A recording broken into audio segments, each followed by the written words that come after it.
Jean-Louis, la Formule 1 va découvrir un tout nouveau circuit, alors est-ce que l'on aime ce genre de surprise dans le milieu?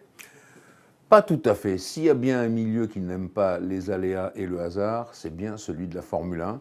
Mais croyez-moi, toutes les équipes, en tout cas les grandes équipes, ont dépêché sur place déjà des observateurs, des gens pour mesurer, des gens pour refaire les simulations, parce qu'il y en aura finalement à la veille de ce Grand Prix, voir vraiment ce qu'on peut faire, comment est le revêtement, tout ça, ça aide beaucoup.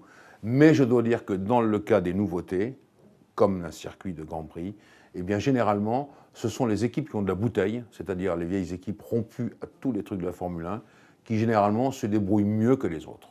Jean-Louis, il me semble que vous avez quelques informateurs sur place. Qu'est-ce qu'ils ont pu vous dire de ce qu'ils ont vu à ce jour du circuit? Eh bien, du circuit, on sait que la piste est faite parce que les ingénieurs de Tech Pro, vous savez, ces mesures de protection maintenant importantes qu'on retrouve sur tous les circuits modernes et dans toutes les courses modernes, on dit que le circuit était fait, surfacé, les rails et les Tech Pro étaient posés. En revanche, quid des bâtiments officiels, du chronométrage, de la salle de presse, des stands, je dirais même de l'eau courante, ça, on n'en sait rien du tout.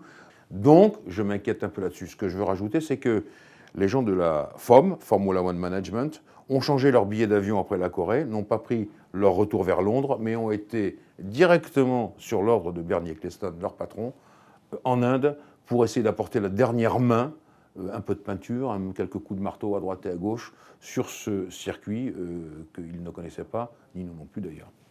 À propos du circuit, justement, c'est une création d'Hermann Tilke. Quelles sont les particularités de ce circuit et est-ce qu'il vous plaît, Jean-Louis? Écoutez, je ne peux pas me prononcer vraiment maintenant, même sans l'avoir vu, de ce qui nous a été dit. Je dirais que le dessin n'est pas tout à fait celui de Barcelone, mais il ressemble un petit peu à Barcelone parce qu'il y a des déclivités, montées, descentes, pas très grandes, mais il y en a, ça c'est la première chose. La deuxième chose, il paraît qu'il y a un banking. Est-ce qu'il a été fini comme il devait être fini, hein? C'est un virage très relevé. Nous ne le savons pas encore, mais bon, on va découvrir ça tous en même temps. Mercredi matin, on fera le tour avec tous les pilotes. Côté ambiance, Jean-Louis, est-ce que les Indiens aiment la Formule 1? Bonne question, je n'en sais absolument rien.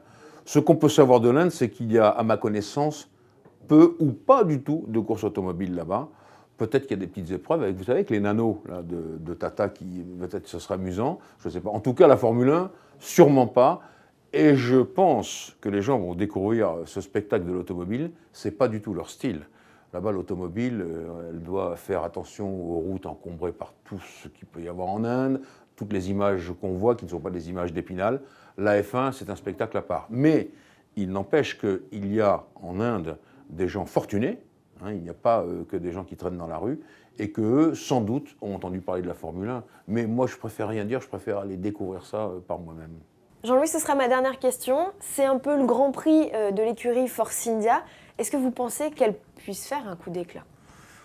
Pourquoi pas? Je sais qu'ils vont mettre les petits plats dans les grands chez Force India, d'autant que juste après cela, il y aura dans les semaines qui suivent un conseil mondial, naturellement du sport automobile, et puis la distribution des prix ensuite, c'est qui remplace Monaco. Pour en revenir à Force India directement, je crois qu'à un moment donné, on est quand même sur la grille de départ, il n'y a pas de miracle, hein, ou alors on les aide quelque part, parce qu'ils sont pour l'instant dans le milieu de grille et plutôt même un peu après le milieu de grille, et je ne vois pas pourquoi tout d'un coup ils seraient devant avec McLaren, Ferrari et Red Bull Renault.